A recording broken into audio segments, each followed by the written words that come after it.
Hola, ¿cómo están? Espero que muy bien. Bueno, hoy nos encontramos nuevamente, sí, para compartir un diplomado en adecuaciones curriculares para la neurodiversidad con orientación en las emociones, ¿sí? Les doy la bienvenida y antes que nada, bueno, quiero presentarme. Mi nombre es Viviana Inés Canuli, sí, soy docente de lengua inglesa desde 1995, magíster en educación bilingüe y aparte unos cuantos subtítulos relacionados a la neurodiversidad, como experto universitario en atención a estudiantes con NEPS, especialista en inclusión y diversidad en la educación, especialista en ciencias de la educación con orientación psicosocial, analista en TEAS, analista en TEL y diplomada en adaptaciones curriculares para la neurodiversidad. Pero ante todas las cosas, soy humana, ¿sí? Y soy partícipe de que la neurodiversidad tiene un secreto fundamental que es la empatía. Sin empatía no podemos lograr nada. Más allá de las fortalezas, que es la base fundamental de la neurodiversidad, la empatía me parece que es un pilar trascendental para el tema. ¿Sí? Bueno, vamos a empezar en sí con la sesión. Vamos a hablar un poquito con respecto a qué es la neurodiversidad, a qué llamamos neurodiversidad teóricamente, ¿no? La teoría. En principio son variaciones del desarrollo del cerebro, desarrollo cerebral, y los procesos en diferentes personas. Todos somos diferentes, todos somos distintos. Bueno, justamente nuestros cerebros funcionan totalmente diferentes uno de otro. Funcionamientos, las manifestaciones, las expresiones, las reacciones, somos humanos, tenemos reacciones, tenemos expresiones totalmente unas diferentes a las otras, ¿sí? Hay muchas personas dentro de nuestro mismo grupo de seres humanos que tienen una condición diferente a nosotros, ¿sí? Al paradigma, al estándar social, llamémosle, porque en realidad si hablamos de normalidad no sabremos nunca concretamente qué es la normalidad y qué no. Entonces, yo prefiero llamarlo el estándar social, ¿sí?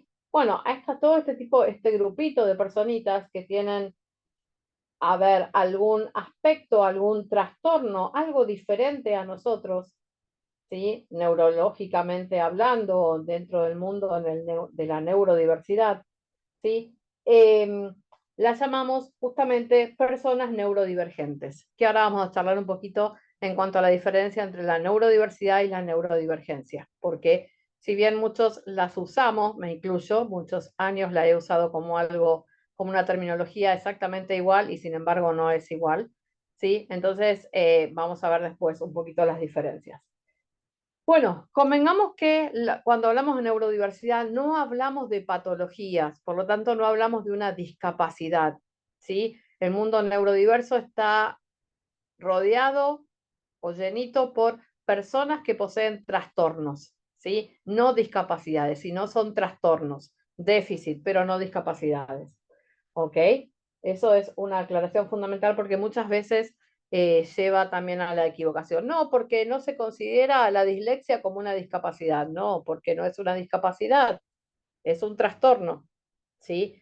Ahí también está en juego un poquito la discusión, muchas veces política, social y económica con respecto al autismo, porque para algunos aspectos se considera al autismo como una discapacidad y para otros a otros no. Mientras que la dislexia en nuestro país al menos no está considerada, si hablamos en la parte administrativa o en la medicina, no está considerada como una discapacidad, ¿ok? Bueno, ustedes acá ven un nombre de una personita que es Judy Sinclair y preguntarán, wow, ¿quién será Judy Sinclair? Si bien Judy Sinclair no es la persona que descubre, ¿sí? la neurodiversidad, pero sí es una señora, una muchacha en ese momento, que en los años 90, ¿sí? Ella era autista, creo que está todavía viva, no estoy segura, habría que chequearlo, si no es una fake news. Ella era autista, ¿sí? Y crea un movimiento, ¿sí? En los años 90. ¿Para qué crea este movimiento? Justamente con el objetivo de normalizar las diferencias. Ella busca, ¿sí? Tratar de sacar ese estigma que hay, ese estigma negativo que muchas veces existe en la sociedad con respecto a las personas autistas, ¿sí? Y con diferentes neurodivergencias. Y ella, a través de este movimiento, justamente el movimiento de la neurodiversidad, comienza a mostrar un poquito las diferencias y las potencialidades, las fortalezas que poseen las personas neurodivergentes, que eso es muy importante. Muchas veces decimos, uy, pero no, porque tengo un alumno que es disléxico, uy, pobrecito, no, no, estamos equivocados, el pobrecito no tiene nada, al contrario, tiene muchísimas más fortalezas por ahí que un alumno del colectivo del salón, como llamo yo, el grupo general del salón. ¿Sí? Porque muchas veces tienen desarrolladas ciertas habilidades mucho más que otras personas. Se relaciona muchísimo el espectro neurodiverso, el ámbito neurodiverso, justamente con las altas capacidades. ¿Sí? Porque la parte académica, y seguramente muchos de los que trabajan en colegio, en escuela, en liceo, me van a decir, sí, yo tengo un alumno que es disléxico, pero oralmente es brillante. Sí, seguramente que sí, porque el gran problema en el caso de la dislexia es justamente la escritura y la lectura, pero la parte académica es brillante, es excelente. Lo mismo por ahí con un chico con un Asperger. Otro tema ahí, el Asperger, la diferencia entre el Asperger y el autismo. Si bien es lo mismo, el Asperger pertenece dentro del espectro autista, ¿sí? Se lo llama el grado de autismo, si bien no se divide el autismo ya por grados, pero se lo solía llamar en su momento al autismo más leve, menos severo, ¿sí? Pero hay personas que todavía conservan su diagnóstico con Asperger porque fueron diagnosticados antes de 2013. En 2013 fue justamente cuando se hace este cambio del Asperger, se lo ingresa al trastorno del Asperger dentro del autismo. ¿Sí? Bueno, yo voy dando diferentes a ver, referencias a medida que vamos avanzando. ¿Sí? Bueno, vamos a ver justamente lo que les comentaba, la diferencia entre la neurodiversidad y la neurodivergencia. Si lo vemos así, muy por arriba, y vemos el paraguas, nos vamos a dar cuenta enseguida, ¿sí? La neurodiversidad es el paraguas, digamos, que enreda, que junta a todas las neurodivergencias. Las neurodivergencias las podemos llamar a los diferentes trastornos que forman la neurodiversidad. Por ejemplo, el TDA, TDAH, el autismo, la dislexia, la afasia, discalculia, ¿sí? Todos los que forman la neurodiversidad, ¿sí? A todos los trastornos se los vamos a llamar neurodivergencias, ¿sí? Muchas veces, insisto, los nombramos como que es algo exactamente igual y sin embargo tiene sus pequeñas diferencias en cuanto a esto, ¿sí? Si uno busca en un Google o en la teoría cuál es justamente la definición de neurodivergencia, vamos a encontrar que son patrones, ¿sí? Patrones diferentes de comportamiento que son pocos comunes, más marcados que el neurodiverso en sí, son rasgos neurológicos pocos comunes y dependen justamente del sistema nervioso central. ¿Sí? Es como que la neurodiversidad es una definición más amplia y la neurodivergencia es algo más específico. Esa es simplemente la definición o por ahí la característica de estas dos palabritas que tanto nos llaman la atención. Bueno, para poder ingresar en el mundo de la neurodiversidad, obviamente tenemos que hablar de la inclusión y la integración y ver sus diferencias y después sacar conclusiones con respecto a eso. Cuando hablamos de la inclusión, buscamos responder a la diversidad, identificando y removiendo barreras y obstáculos que impiden los aprendizajes. Mientras que si hablo de integración, supone una existencia, una previa separación o segregación. Este concepto está en relación directa con ser admitido para estar en los mismos espacios, disfrutar de los mismos servicios que el resto de la población. Si no, fíjense un caso cuando hablamos de maestra integradora. Cuando tenemos una maestra integradora, por lo general a nuestro estudiante lo sacan de la clase, va con la maestra integradora, ¿sí? Y luego vuelve al salón de clase con un montón de saberes que aprendió con la maestra integradora. O incluso mismo dentro del salón, ¿sí? Va a tener su integradora, que es la que lo va a ir coachando, monitoreando, algo más privado, ¿sí? Me gustó este gráfico, ustedes dirán, uy, un gráfico con frutas, que con verduras, ¿qué tiene que ver? Bueno, justamente hay un chiquito, si chequean en Classroom, yo en Classroom se lo subí, le subí varios videos sugeridos que todas las semanas le voy subiendo a medida que vamos avanzando. Hay un chiquito que se llama Paul Paulista, algo así.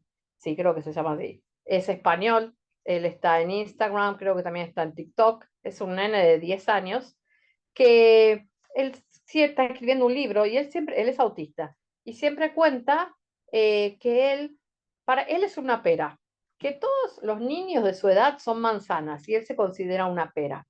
Entonces una vez le preguntaron por qué se consideraba una pera y él dijo, porque yo soy diferente, yo actúo diferente, pienso diferente, tengo reacciones y gustos diferentes, pero al fin y al cabo sigo siendo una fruta. Me pareció una definición muy práctica y muy veraz, y más viniendo de una criatura de 9 10 años, ¿no? Por eso justamente encontré este pequeño gráfico y sinceramente me pareció muy, si lo miramos como está, ¿ven? Inclusión, todo juntito, la integración primero separo, pero después junto, ¿sí?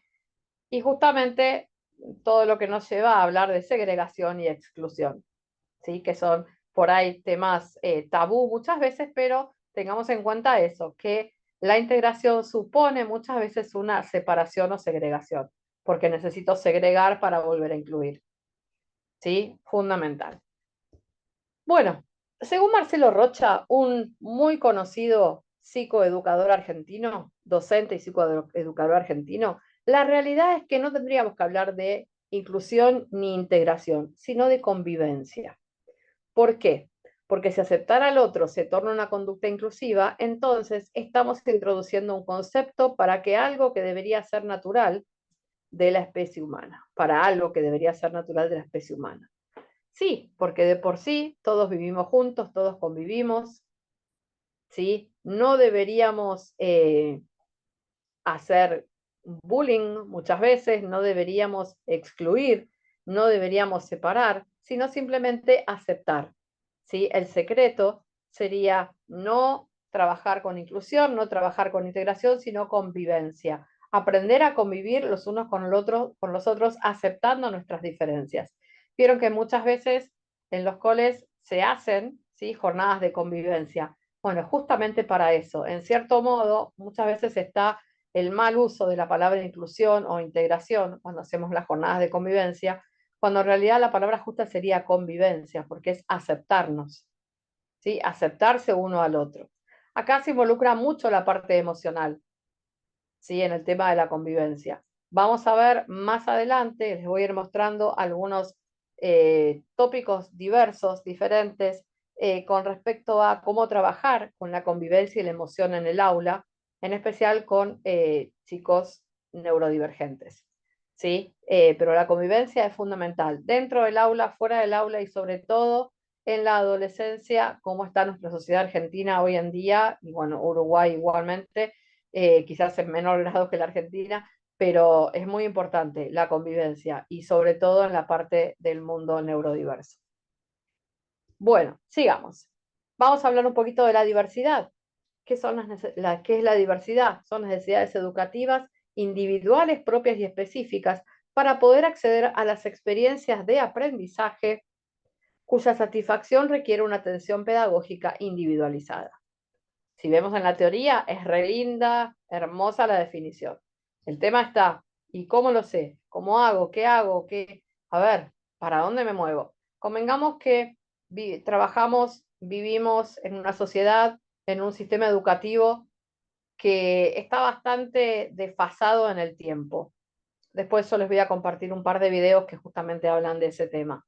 Si no, incluso en Classroom también los tienen. Nuestro sistema educativo no está preparado. De hecho, fíjense, no tenemos materias en el terciario ni en la universidad que nos orienten, que nos formen en cuanto a el trabajo con la neurodiversidad, ¿sí? Por ahí se ve un poquitito en primero o segundo año, muy por arriba, ¿sí? Excepto, sé que en Salta, el terciario Lenguas Vivas de Salta, esto lo comento y doy fe que es así porque Alicia Osores, que es nuestra super profe y colaboradora de Adaptando tu Mundo, ella es coordinadora en Lenguas Vivas y ella está de a poco va introduciendo todo este mundo de la neurodiversidad porque no está dentro del formato del sistema, dentro de las lyrics, de las syllables, lyrics, dije, de las syllables, de los temas que se ven, ¿sí? Dentro de las materias. Entonces ella sé que lo están trabajando, al menos en Salta. No sé si en otras provincias también, sé que en Salta seguramente sí, pero ¿cuánta falta hace? Hace muchísima falta, ¿sí? Formar docentes en terciario o universitarios con todo el mundo de la neurodiversidad. Yo siempre fui partícipe de que debería haber una parte, ¿sí? Tanto de primero, segundo, quizás tercero también, en la parte de metodología, de enseñar cómo adecuar los materiales para el mundo neurodiverso, incluso en la parte de psicología, cuando ven psicología, aspectos diferentes, ¿sí? De la parte de todo el mundo neurodiverso, diferentes aspectos de los diferentes trastornos, cosa que lamentablemente no hay. Entonces tenemos que recurrir a capacitaciones. Les digo porque a mí me ha pasado, yo como verán, soy como quien dice un dinosaurio dentro de la educación. Empecé en el año 95, son casi 30 años que estoy en el tema. Y sinceramente, yo he cometido muchísimos errores cuando empecé en la docencia y siempre lo digo, lo que habrán sufrido mis estudiantes por una cuestión de que yo era ignorante y no sabía cómo manejar la situación. Imagínense que trabajando durante 30 años, bueno, quizás un poquito menos, en escuela, en aula, ¿sí? He pasado por compartir los salones de clase con estudiantes con todo tipo de trastornos. Tenía el estudiante que le pegaba, levantaba la pierna y tiraba el zapato y reventaba el tubo de la luz del techo con el zapato. Me ha pasado tranquilamente, un cuarto grado, un nene que hoy es un adulto de 20 y pico de años y amo con toda mi alma porque para mí nos seguimos viendo, nos seguimos hablando y ha sido un chiquito que me hizo sacar canas verdes. Yo siempre digo lo mismo y sin embargo es una persona fuera de serie y su diagnóstico era un TDA, pero nadie lo sabía porque el colegio no tenía un diagnóstico, los papás tampoco nos informaban el diagnóstico, ¿sí? O he tenido sacado alumnos de clase, ¿sí? Por el simple hecho de que no paraban de hablar o que molestaban o que peleaban, que no hacían nada con el compañero. Así de sencillo, o llevarlos a dirección, o citar a los papás, o hacerlos pasar horas por ahí fuera del salón o llamarlos a la reflexión en su mejor momento por ahí. O sea, son muchas cosas que nosotros como docentes tenemos que saber cómo manejar y lamentablemente nunca, en el tiempo atrás nunca lo supimos. Yo creo que acá en Argentina esto empezó más o menos a verse un poco mejor a partir del 2010, sí, 2008, 2010, porque anteriormente es como que no había no sé, no había conocimiento en absoluto con respecto a la neurodiversidad, ¿sí? Menos de adecuaciones curriculares, ni hablemos con respecto a ese tema. Entonces, eh, es más que necesario que podamos hacer y que podamos capacitarnos en todo lo que es el mundo neurodiverso y cómo adecuar material para hacer a nuestros estudiantes un poquito menos ríspida su actividad diaria. Ojo, cuando yo hablo de estudiantes, no me estoy refiriendo solamente a eh, estudiantes con neurodivergencias concretas, ¿sí? Porque uno puede tener un tema emocional, estar pasando un momento muy complicado en su vida y tener la misma actitud que una persona neurodivergente. Ponele tengo un problema emocional muy grande en casa y tengo la misma actitud que un chico con TDA. La misma. Y no tiene un diagnóstico porque es algo emocional, ¿sí? O una depresión muy grande, que lamentablemente hoy por hoy dentro de nuestros estudiantes adolescentes hay muchísima depresión. Llama mucho la atención, pero hay mucha depresión. Entonces, está muy bueno poder quizás trabajarlo con todo el grupo áulico, con todo el salón de clase, ¿sí? Es muy interesante.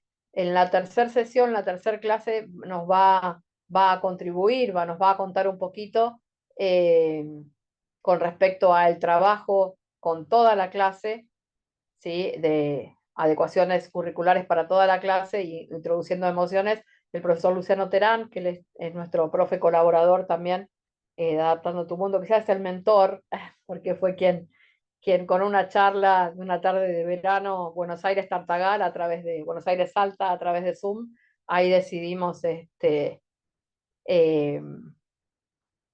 comenzar con las capacitaciones.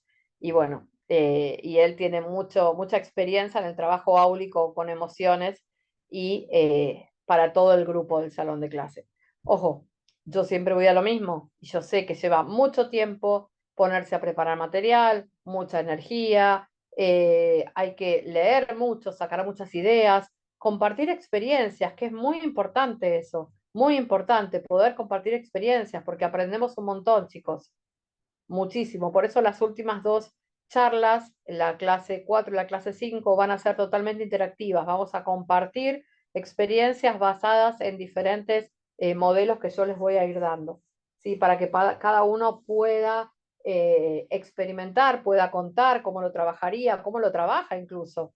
Sí, es súper, súper importante. Incluso también ver por ahí, como tenemos participantes de Uruguay, también ver si en Uruguay se trabaja de diferente manera que en Argentina o en otras provincias. Todo depende también del ámbito social en el que estamos. Es muy enriquecedor. Sí, todo esto de compartir, de interactuar es muy enriquecedor. Y es parte justamente de la neurodiversidad. Bueno, continuemos, no me quiero ir demasiado por las ramas. Hablábamos hoy de 3 frases básicas o quizás hay alguna terminología nueva dando vuelta y todavía no la he leído. Eh, yo usualmente utilizo la frase necesidades educativas personales. ¿Por qué? Porque no me gusta demasiado necesidades educativas especiales, pero tampoco me gusta demasiado barreras del aprendizaje. Diferentes provincias de nuestro país, tanto Neuquén como Córdoba, utilizan barreras del aprendizaje. En Buenos Aires, en algunos lugares también, pero en el formato internacional, ¿sí? Se los llama NEE, Necesidades Educativas Especiales, tanto en México, Chile y España, que son quizás los 3 países que más trabajan con las necesidades para el mundo neurodiverso. Ellos utilizan las NEE y también las NEE-A, ¿sí? Yo les puse acá 3 de los ejemplos, pero bueno, al final de cuentas, todo radica en lo mismo. El objetivo es encontrar ese recurso, esa ayuda pedagógica para darle a nuestro estudiante, ¿sí? Una educación, una formación menos ríspida, más amena, ¿sí? Más friendly. ¿Ok? Bueno, podemos decir que las NEPs, para mí son NEPs directamente, o SEN en inglés con Z, son recursos y ayudas pedagógicas que se le proporcionan al alumno para compensar las dificultades de aprendizaje y ayudarle a progresar en relación con las capacidades expresadas en el currículum escolar. ¿Cuándo las puedo usar? No hace falta tener un diagnóstico, como les dije hace un ratito, ¿sí? Puede ser por un tema emocional, puedo no tener el diagnóstico, puedo ver que mi alumno está eh, flojo en alguna materia y ver de qué manera puedo adecuarle el material, ¿sí? Si hay algo fundamental, si hay algo fundamental, un secreto, que ahora después lo vamos a ver, que es magia, ¿sí? En esto es la empatía, la observación y la escucha.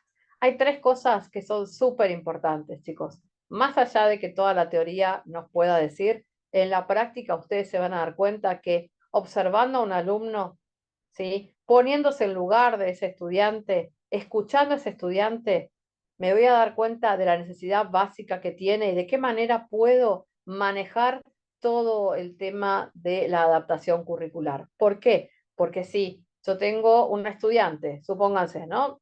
Me traen un diagnóstico, tiene un TDA. Y él me cuenta y me dice, a mí me encanta Spider-Man. Dije eso, excelente, le gusta Spider-Man. Ya tengo la mitad de la clase agarrada, ganada. ¿Por qué? Porque si yo voy por el interés, me pongo en lugar de él, y a mí qué mejor cosa, a mí qué más me gustaría en la vida, que me enseñen con dibujos de Spider-Man, videos de Spider-Man, canciones de Spider-Man, ¿sí? Algo que me gusta y mucho. Entonces, yo siempre voy a esto. Uno con la experiencia, con el tiempo, hoy yo tengo 54 años, soy una persona grande y hoy por hoy veo, ¿sí? Cómo los adolescentes, los jóvenes, incluso estudiantes del profesorado, Incluso a mí me pasa, yo sigo estudiando igual que ustedes, que muchos de ustedes, y a mí me pasa que por ahí me encanta cuando puedo conseguir videos relacionados a lo que estoy estudiando o películas relacionadas a lo que estoy estudiando, o incluso podcasts, excelente, audiolibros. Cuando nosotros empezamos, cuando yo empecé a estudiar secundaria, profesorado, ¿sí? Inglés incluso en academia, mis libros eran blanco y negro, las fotos eran fotocopias blanco y negro, no existía la fotocopia color, ¿sí? Era todo muy aburrido, no existía. Hablar de un video, olvídate. Hablar de un podcast, pero menos todavía, ni siquiera existía el DVD. O sea, imagínense cuántas cosas tenemos hoy, cuántos recursos tenemos hoy para poder armar, ¿sí?, las ayudas pedagógicas. Cuántos recursos tenemos para incentivar, para motivar a nuestros estudiantes. Entonces, tratemos de utilizar todo eso, ¿sí?, la empatía, la observación, la escucha, para justamente poder trabajar las necesidades educativas personales, ¿sí? En todo esto, como les dije, en las NEPs tenemos, bueno, acá hay otra pequeña definición, quizás más teórica, son diferentes capacidades, intereses, ritmos y estilos de aprendizaje del alumno que no pueden ser resueltas a través de los medios y recursos metodológicos.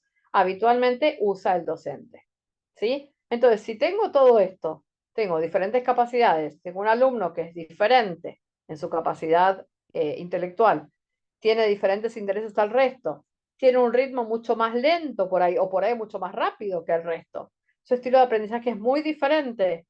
Entonces, ¿qué hago? ¿Cómo lo manejo? ¿Sí? Fue mi gran pregunta durante años cuando no sabía de la existencia de la neurodiversidad.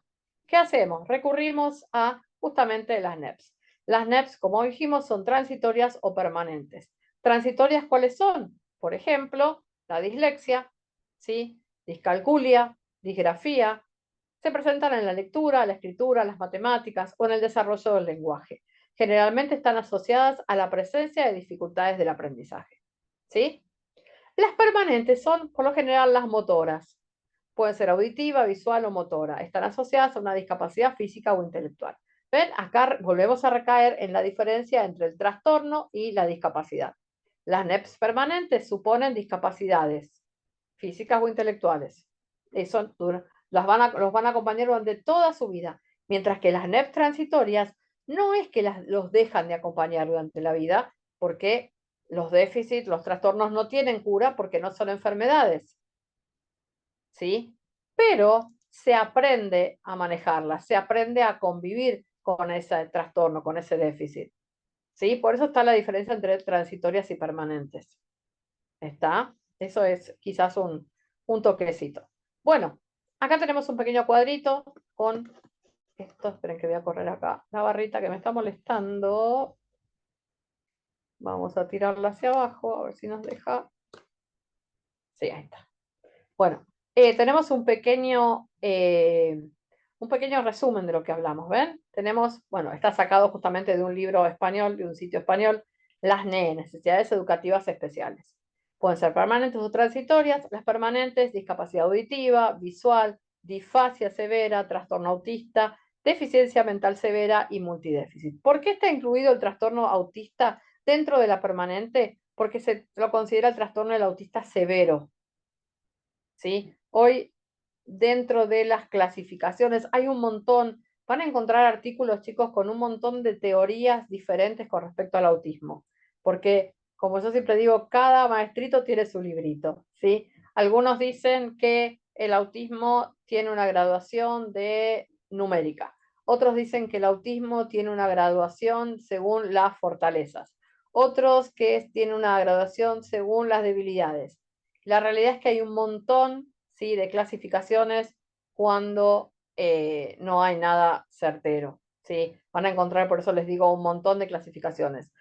Van a encontrar gente que les dice, no, pero esa terminología ya no se usa, ¿sí? Porque ya ese término no se usa porque está actualizado, depende también del país, ¿sí? Hay países que utilizan terminologías, México utiliza terminologías más tradicionalistas, mientras que España por ahí, medio medio, y Argentina un poco más modernas.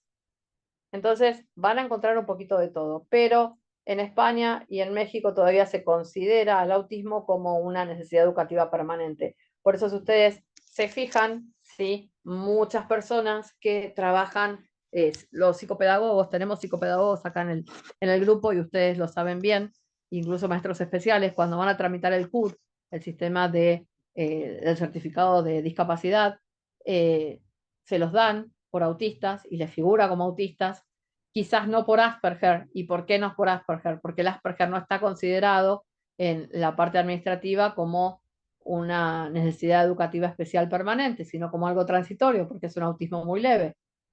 ¿Sí? Entonces, hay mucho manejo raro en las diferentes políticas, incluso en las diferentes provincias, con respecto a el tema de las NEE. ¿Sí? Bueno, están presentes, como dijimos, en todo el proceso educativo. Las transitorias, como dijimos también, trastornos específicos de aprendizaje, ¿sí? El trastorno específico del lenguaje, el TEL o TDL, ahora también llamado TDL, trastorno de déficit atencional con o sin hiperactividad, el TDA o TDAH, el CIE en rasgo limítrofe. ¿Sí? Estos están siempre presentes en algún momento en la vida escolar. ¿Sí? Como les dije, no se cura porque no es una enfermedad, pero ¿sí? Se aprende a convivir con ellas. Y eso es lo bueno. Obviamente, si se trata y se le da atención, ¿no? Desde ya que sí. Bueno, a ver, continuamos. Acá está. Acá tenemos un video que yo les pido que lo escuchen, lo miren, es muy interesante. Se llama El sistema educativo no es capacitista. Yo se los compartí en el listado de videos sugeridos. Este video está protagonizado por Lucas Slevin. Muchos de ustedes seguramente ya lo conocerán en redes.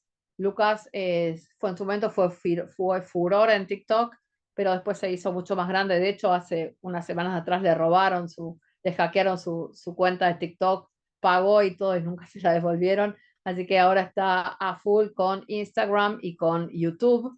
Lucas es un adulto, un joven adulto, como digo yo, de 22 años, de acá de Buenos Aires, de la zona norte de Pilar.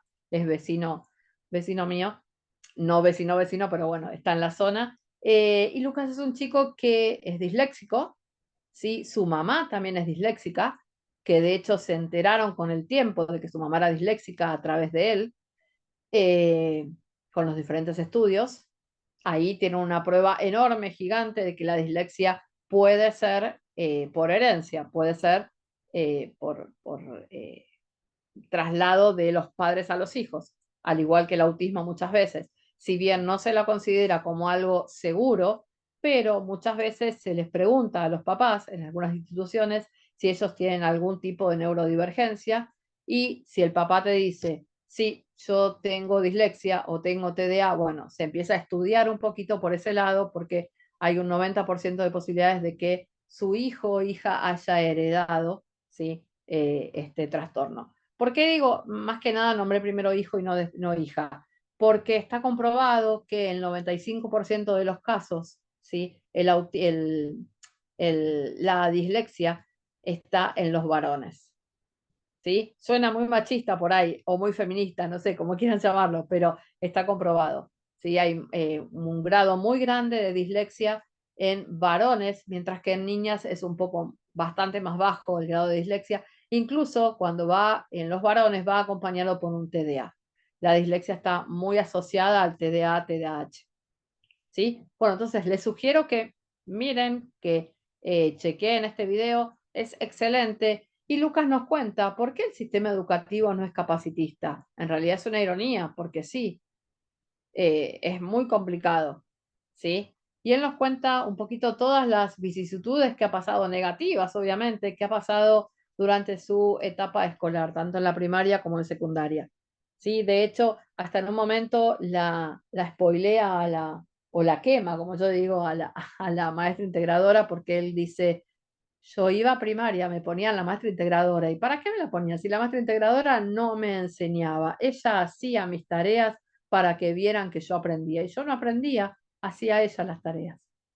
O sea, esas cosas que, por eso les digo del tema de la empatía, ¿no? De la vida real. ¿Cuánto hay que no lo vemos y que deberíamos ver? ¿Sí? Bueno, Dijimos hoy que teníamos mucha relación entre las NEPs y las emociones. ¿Sí? Es muy importante trabajar las emociones en las diferentes necesidades educativas personales. Por ejemplo, en el autismo, una persona autista, con un autismo dentro de todo leve, puede necesitar apoyo para identificar y nombrar sus sentimientos y pueden recurrir a la lógica y al razonamiento para entender situaciones emocionales. Poseen dificultades para entender las normas sociales y culturales que rigen la expresión de las emociones, lo que puede llevar a malinterpretaciones o confusiones en situaciones sociales y a dificultades para establecer relaciones interpersonales. Otras personas que viven con TEA pueden experimentar emociones de manera intensa y abrumadoras, episodios de ansiedad, frustración, meltdowns, episodios de sobrecarga emocional. Muchas veces, los psicopedagogos ya saben, las maestras especiales también, pero muchas veces los docentes que no tenemos preparación en el tema, nos encontramos con algún alumnito que en la clase se nos tira al piso, ¿sí? O comienza a aletear con sus manitos, ¿sí? O comienza a hacer sonidos raros. No sabemos para dónde correr, no sabemos cómo lo podemos manejar, cómo lo tenemos que tratar, ¿sí? Entonces, justamente todo esto que estamos viendo y que vamos a seguir viendo está relacionado a esta realidad que nos lleva en este momento, ¿sí? Cómo trabajar también las emociones en cuanto a los diferentes diagnósticos. Un alumno, un estudiante con TDAH puede experimentar emociones intensas y cambiar rápidamente de una emoción a otra. Es posible que tengan dificultades para regular lo que sienten, lo que puede llevar a respuestas emocionales exageradas o inapropiadas en ciertas situaciones. Por ejemplo, pueden ser muy impacientes, frustrarse fácilmente y explotar en episodios de ira cuando se sienten abrumados o insatisfechos. También pueden sentirse fácilmente con ansiedad, estrés a causa de las demandas del día a día. Sin embargo, es importante tener en cuenta que pueden aprender a gestionar sus emociones con estrategias específicas como la terapia cognitivo-conductual, la meditación o el ejercicio físico. En el caso de, yo siempre tengo una, no sé si es la palabrita clave o una metodología clave, pero hace unos cuantos años empezó a aparecer en nuestra visual, digamos, la palabra mindfulness. Y más allá de que muchos digan que el yoga es excelente para trabajar en clase y demás, que no estoy en desacuerdo, al contrario, me encanta, pero yo encontré en el mindfulness una herramienta más que importante, ¿sí? Para poder trabajar con niños neurodiversos, con adolescentes neurodiversos también, ¿sí? El mindfulness es como el título que, que tiene uno de los libros de una genia amiga también nuestra, los invito en abril, en abril cumplimos un año con Adaptando tu Mundo y vamos a tener una charla con ella, Fabiana Bobazzi. Fabi es una genia en el tema, tiene varios libros escritos sobre mindfulness y uno de sus libros se llama justamente Aulas en Calma y justamente enseña, ¿sí? A cómo manejar el tema neurodiverso dentro del salón de clase, ¿sí? A través del mindfulness. Y les puedo asegurar que es re lindo, es súper interesante y bueno, y ella es una genia total. Más allá de que yo la amo porque es mi amiga, pero bueno, sabe muchísimo, Fabi, muchísimo, muchísimo, muchísimo. Bueno, otra vez, mi estudiante es disléxico. ¿Mi actitud afecta sus emociones? Sí, obviamente que sí, pero con todas las letras las afecta.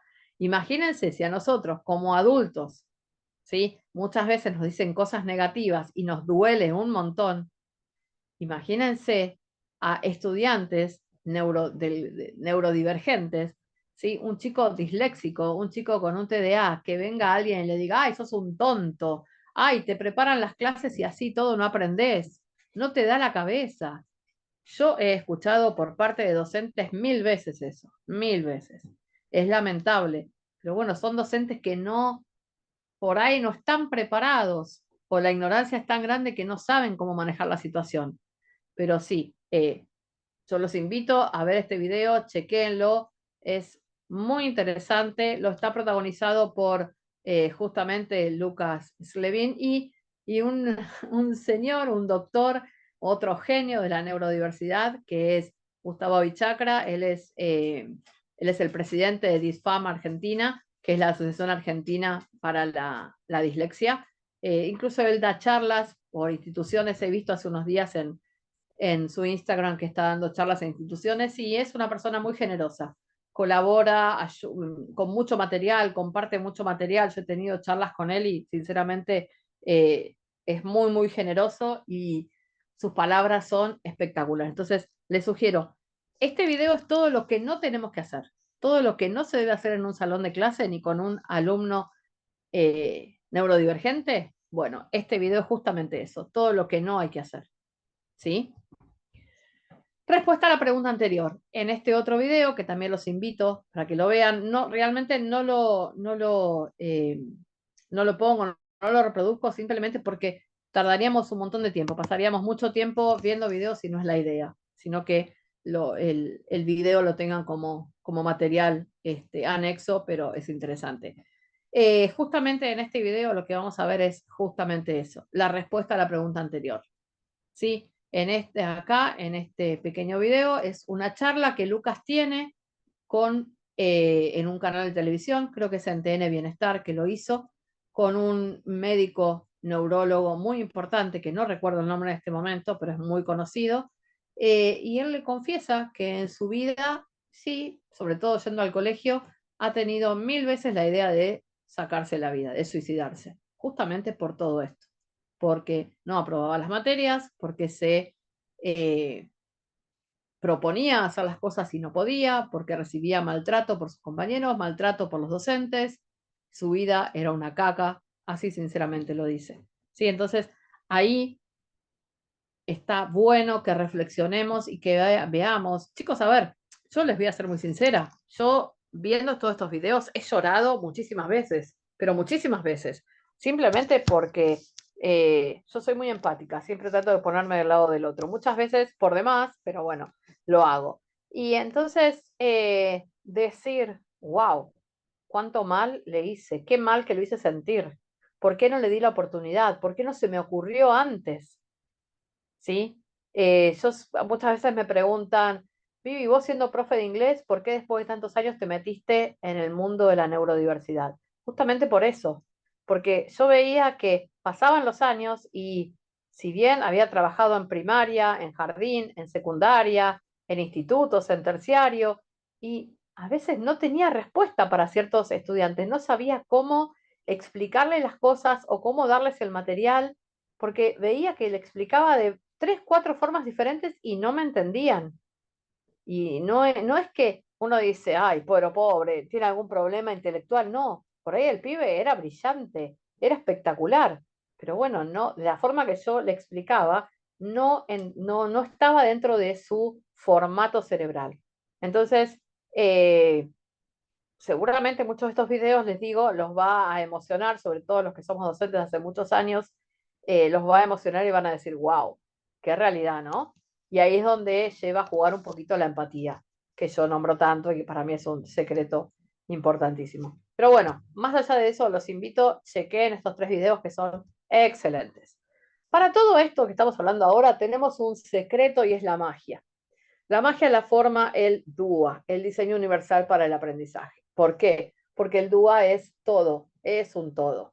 Es un conjunto de principios que buscan promover las prácticas inclusivas en el aula y que todos los estudiantes tengan la posibilidad de aprender, independientemente de sus necesidades educativas individuales. Ojo, acá van a encontrar, y desde ya les aviso, van a encontrar personas que están totalmente de acuerdo, que aman el DUA, como personas que no están de acuerdo para nada. ¿Sí? Es como todo en la vida, no hay ni blancos ni negros, siempre estamos en el gris. El DUA tiene cosas espectaculares para algunos y cosas súper negativas para otros, ¿sí? Porque el DUA es, yo siempre pienso lo mismo y expreso lo mismo, ¿no? Es totalmente lo opuesto a la escuela tradicional. Lamentablemente, sobre todo en Argentina, existe mucho de la escuela tradicional. Hay muchas escuelas que no aceptan, ¿sí? Este movimiento de la neurodiversidad, no aceptan el tema de las adecuaciones curriculares, no, hay docentes que tampoco lo aceptan, así como hay papás que no lo aceptan. Sí, es otro tema a tratar, que lo vamos a tratar la clase del sábado próximo con la licenciada Teresita Mercado, que ella es psicóloga y siempre compartimos la misma charla, ¿no? ¿Por qué los papás no aceptan que los chicos reciban ayuda en cuanto a las adaptaciones curriculares? Bueno, Es difícil, y más ella que está en Salta, en un pueblito, en Tartagal, donde muchas veces quiere hacerle entender a los papás y los papás no quieren entender, pero así como pasa en Tartagal, allá bien en el norte de nuestro país, hermoso lugar, hermosa ciudad, la amé, así como pasa en Tartagal, pasa acá en Buenos Aires y en las estratos sociales más altos también. Pasa que los papás no aceptan los diagnósticos. O sea, se van a encontrar con un montón de cosas, de barreras en el medio que tenemos que llevar por delante y de alguna forma ver cómo podemos hacer adaptaciones, cómo podemos manejarlo, cómo podemos utilizar el DUA para promover la práctica inclusiva en el aula. ¿Sí? Y fíjense lo que marca el DUA, todos los estudiantes tengan la posibilidad de aprender, o sea, todos, no vamos otra vez, no caigamos de nuevo en diagnósticos, todos tienen la posibilidad, todos tienen el derecho de, ¿sí? Bueno, en el DUA, fíjense algunos pilares que tiene el DUA. El DUA nos habla del qué, del cómo y el por qué. En el qué del aprendizaje son diferentes formas de expresar y representar la información desde la enseñanza. El aprendizaje tiene que ser por diferentes medios, por ejemplo, por texto, audio, video, aprendizaje práctico. Hoy tenemos un montón de audiolibros, de aplicaciones, trabajos interactivos. Hay un montón de videojuegos. Tengo alguna de ustedes, una de las docentes que está acá presente, que arma, el otro día comentó que arma sus propios videojuegos. ¿Sí? Es excelente, ¿sí? Buscar el qué del aprendizaje. Diversas formas de expresar el aprendizaje como el cómo del aprendizaje. Dar a los niños más de una forma para interactuar con el material o el contenido. Por ejemplo, trabajar con proyectos, trabajos cooperativos, portfolios, ¿sí? Representaciones orales, obras teatrales, pequeños sketches teatrales, ¿sí? Hay millones de formas diversas que tenemos de encarar el aprendizaje, ¿sí? Los que estamos en el área de inglés sabemos de la maravilla del CLIL. Yo amo el CLIL. Bueno, justamente se puede utilizar el CLIL para trabajar el aprendizaje a través de diferentes materias, diferentes tópicos, diferentes metodologías. Excelente. Diversas implicaciones de los estudiantes en el aprendizaje, el porqué del aprendizaje. Motivar a los niños para que el aprendizaje sea significativo y que sea útil para la vida. No decirle, porque muchas veces y me ha sucedido, yo siempre llevo mi experiencia, muchas veces nuestros estudiantes nos dicen, ah, pero no, ¿y pero por qué eso? ¿Por qué 2 más 2 me da 4, me da 4 si para mí es 5? Entonces, explicarle el por qué, no decirle porque es una regla y ya está, hay que estudiarlo así. No, explicarle, decirle, bueno, mira, la suma, nos da, vos pones un palito, más un palito, más un palito, más un palito y contemos a ver cuánto nos da. ¿Sí? O sea, siempre darle la justificación, explicarle el por qué tenemos que estudiar esto, por qué tenemos que aprender esto, por qué tenemos que asimilar esto. ¿Sí? No simplemente porque lo dice la carga curricular, porque lo dice tal y tal módulo, no, no es así. ¿Sí? Entonces, siempre darles el porqué es fundamental. Esos son los tres pilares, ¿sí? De el DUA, fundamental para poder trabajar en el mundo neurodiverso. 6 razones para utilizar el DUA: el diseño universal de aprendizaje, atender a la diversidad, que es lo que venimos hablando, facilitar un currículo flexible, que todos tengan derecho de aprender, y cuando hablo de flexible no hablo solamente de diagnósticos, no hablo solamente de emociones, sino también incluyo el tema del desfasaje en edades. Muchas veces utilizamos las NEPs para, acuérdense que yo a las NEPs las llamo necesidades específicas educativas personales, ¿sí? Para mí son NEPs. Para algunos serán barreras, para otros serán NES, para otros serán NEA, u otro nombre más que de este. Después cuéntenme a ver si en sus provincias hay alguna otra denominación que se utiliza hoy por hoy. O incluso en Uruguay. Yo creo que en Uruguay hasta hace tiempito atrás que yo estaba trabajando allá, se seguía utilizando las necesidades educativas especiales. E incluso he visto algunos artículos que han escrito y utilizaban las mismas. Bueno, el currículo, hablábamos en cuanto al currículo flexible en cuanto a la edad, ¿sí? Muchas veces nos encontramos con, sobre todo en la escuela pública, con estudiantes con un desfasaje de edad muy grande. ¿Sí? Nos traen alumnos, sobre todo estudiantes, sobre todo en secundaria, con por ahí 15 años y están en primero o segundo año, ¿sí? Primero más que nada. Y ahí también entonces tenemos que bajar el contenido, adaptarlo, ¿sí? Y ver de qué manera, igual que para altas capacidades, tengo un alumno en sexto grado, pero con un déficit de conocimiento, wow, déficit, no, para al revés, un CI súper elevado, tiene súper altas capacidades, entonces voy a tener que bajar material más académico, ¿sí? Más quizás difícil para los demás, pero para él sencillo, no sencillo, sino un desafío, ¿sí? Para poder adaptarlo a su forma de trabajo, para que no se aburra, para que vaya aprendiendo y demás. ¿Tá? Para eso también el DUA. Educar a alumnos competentes, fundamental, favorecer la accesibilidad, aplicar la neurociencia y reivindicar diferentes capacidades. Sí, es un poquito un resumen de todo lo que venimos hablando hasta ahora. Fíjense que el DUA justamente resume toda esta primera parte de la presentación. ¿Ok? Ejemplos prácticos aplicados en el aula. Por ejemplo, especificar los objetivos del aprendizaje, indicando al alumno el para qué de dicho aprendizaje, los motiva a aprender para la vida y no es un contenido vacío, como les dije recién. ¿Por qué aprender que 2 más 2 me da 4? ¿Sí? Que no es algo que lo tengo que aprender porque, bueno, se me ocurre, sino porque voy a comprar en un lugar y tranquilamente, ¿sí? Puedo contar la cantidad que quiero llevar y controlar que el otro no me cobre de más y demás. Ofrecer múltiples formas de evaluación, trabajos prácticos, proyectos en conjunto, videos, exposición oral, entre muchos otros. Lo importante es evaluar el proceso, ¿sí? El proceso, no el resultado. Muchas veces el resultado no es importante, sino el proceso. ¿Por qué? Porque mi estudiante puede ser excelente en el proceso y le pifió, como quien dice, en el resultado.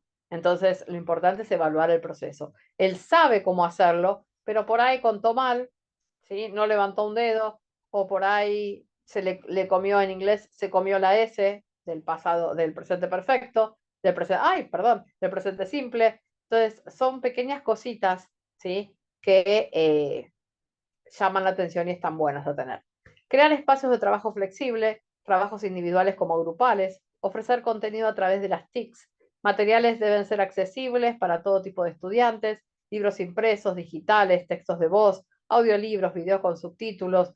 Como les decía hoy también, Spotify tiene muchísimos podcasts súper interesantes, divididos por niveles y por intereses. Está muy bueno, hay un montón de materiales hoy, aplicaciones, cualquier cantidad de aplicaciones. De hecho, no sé si se las agregué, pero si no se las voy a agregar en Classroom, un listado de aplicaciones para trabajar en el aula con las diferentes materias en inglés y en castellano, gratuitas, muy interesante también. Bueno, los tips, todo lo que venimos diciendo hasta ahora. Empatía, fundamental. Estimulación positiva, siempre estimular a mi estudiante positivamente. Vamos, que vos podés, vamos, que está perfecto. Nunca hacer lo que veíamos en el videíto de las cosas prohibidas. Paciencia, fundamentalmente, paciencia, mindfulness, un tecito de tilo, sí, pero paciencia fundamental y adecuaciones. Son tres cosas más que importantes, más que fundamentales para poder trabajar en el aula, ¿sí? Tengámoslos muy, muy en cuenta. Sin estos cuatro tips, no podemos hacer una buena clase ni una buena enseñanza para nuestros estudiantes. Fundamental. Adecuaciones curriculares, sí o no. Otro videito que les sugiero que miren, que quizás este es el que más me emocionó, porque me llevó mucho a mi pasado. En este videito, Lucas Slevin hace dos personajes diferentes. Uno es una docente y el otro es él, en su último día de clase que va a rendir biology, porque así como lo escuchan, él terminó el secundario en un colegio bilingüe. Recibió adecuaciones curriculares recién en el último año, y él lo cuenta en ese video, en el cual la docente le dice que está cansada, que bueno, que no le va a tomar escrito, entonces era su última materia, entonces le va a tomar oral. Y él la mira y le dice, llevo 4 años pidiéndole por favor que me tomen oral, porque ni siquiera me puedo copiar, porque me copio y me copio mal. Entonces, ¿por qué durante 4 años, haciéndomela pasar horrible, no me tomaron oral y me siguieron tomando escrito, que no aprobé nunca nada. Bueno, finalmente, después de toda la charla, la docente le termina diciendo que le pide perdón, ¿sí? Por todos los docentes que pasaron en su vida y que nunca le hicieron una adecuación. O sea, es muy fuerte y les digo, yo al menos me sentí muy identificada, porque es lo que les comentaba al principio, ¿no? Cuánto mal, cuántas cosas feas le podemos llegar a hacer a un estudiante sin tener en cuenta la empatía y sin ponernos en su lugar, simplemente por no querer o por no saber, que es lo más factible, ¿no? No querer. Uno puede tener toda la voluntad, pero no saber cómo, no saber cómo hacer una adecuación curricular. ¿Sí? Es fundamental. Los 4 videos se los recomiendo porque sinceramente son muy interesantes. Adaptaciones curriculares. Indican las necesidades de ajustar la metodología de enseñanza a fin de cuidar las diferencias individuales y la manera singular de aprender. Un proceso de toma de decisiones compartido tendiente a ajustar y complementar el currículum para dar respuesta a las necesidades educativas especiales de los alumnos y lograr su máximo desarrollo personal y social.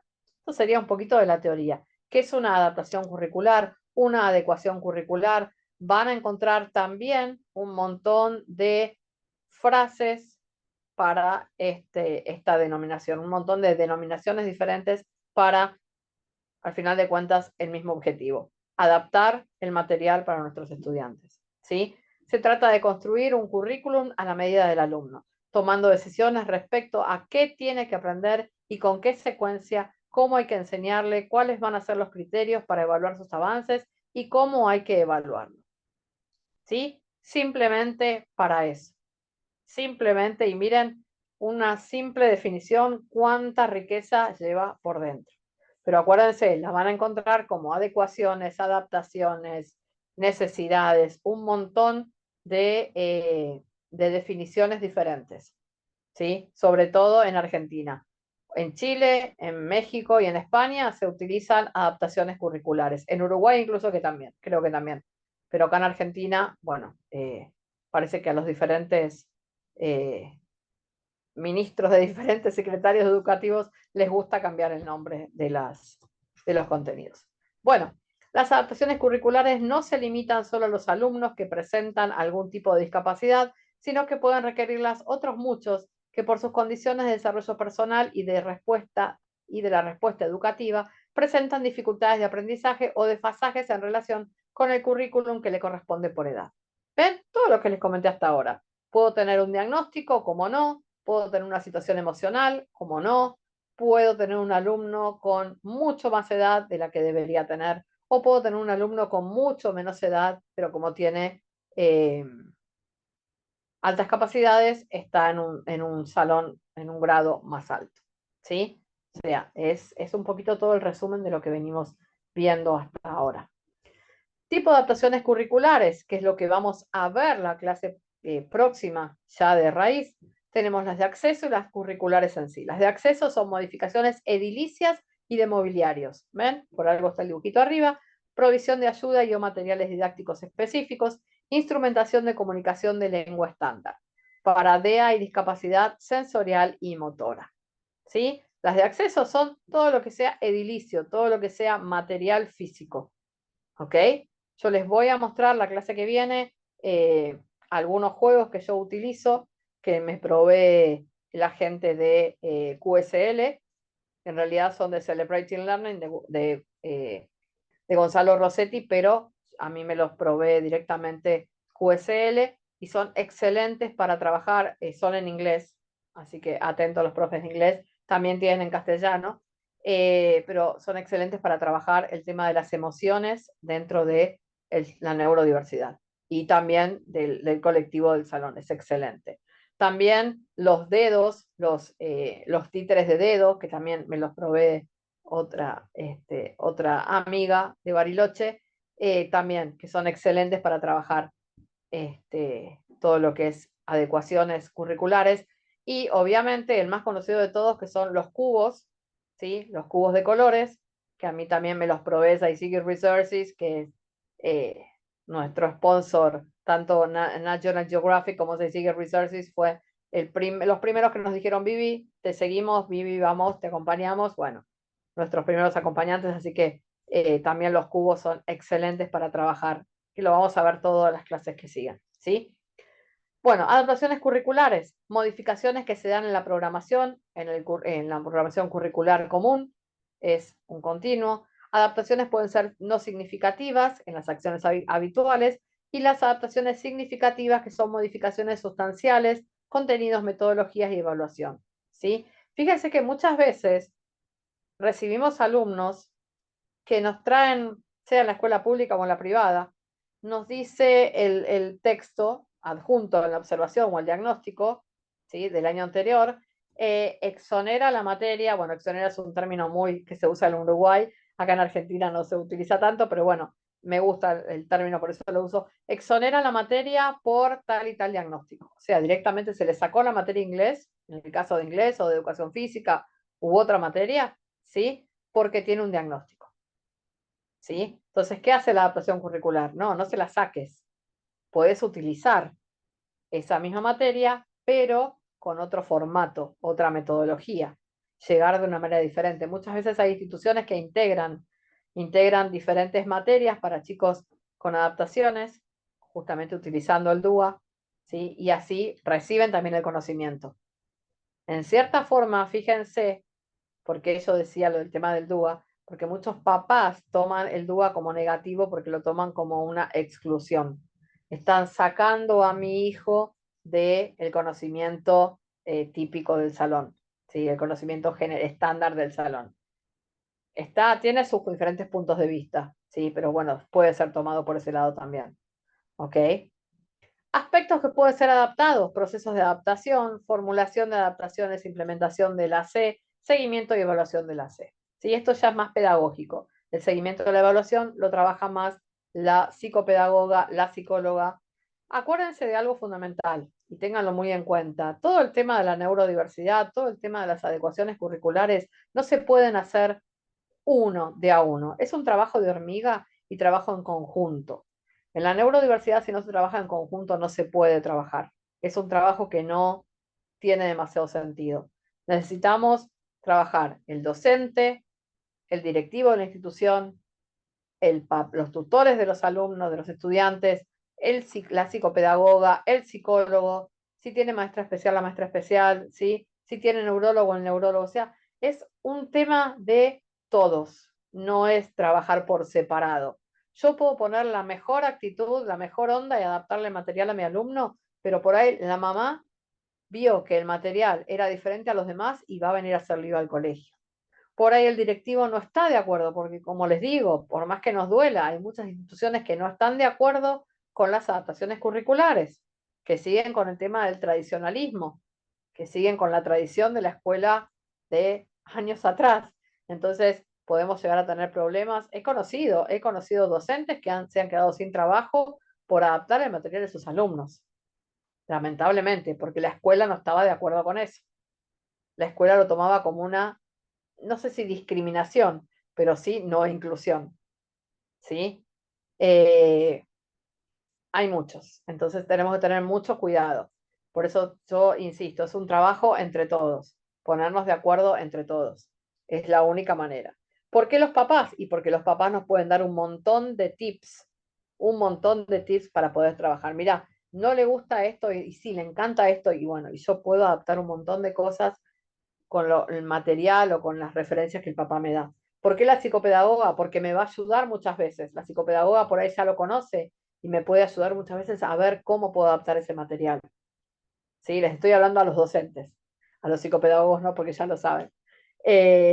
Bueno, es fundamental. Neurólogos, psicólogos, porque nos tienen que dar el diagnóstico, es fundamental. ¿Sí? Acuérdense que todo lo que es diagnósticos depende de un neurólogo o un psicólogo, no de un docente ni un psicopedagogo. El diagnóstico nos dan las personas con experiencia clínica, ¿ok? Eso es súper importante, ¿sí? Bueno, y esto sería, ¿sí?, todo por el día de hoy, hasta el día de hoy, ¿sí? La clase próxima, la clase del sábado que viene, como les dije, vamos a meternos bien en las adaptaciones curriculares. Vamos a tener la participación de licenciada en psicología educativa, educacional, la señora Teresita Mercado, que es una genia. Preparen si tienen preguntas para hacerle, porque sabe muchísimo, muchísimo. Ella tiene, más allá de ser la vicerrectora de la Universidad de Salta, su sede en Tartagal, ella es docente, ha trabajado en primaria, ha trabajado en secundaria, tiene muchísima experiencia en el campo, entonces por ahí en la parte psicológica nos puede ayudar un montón. ¿Sí? Ella es muy generosa y nos puede ayudar muchísimo.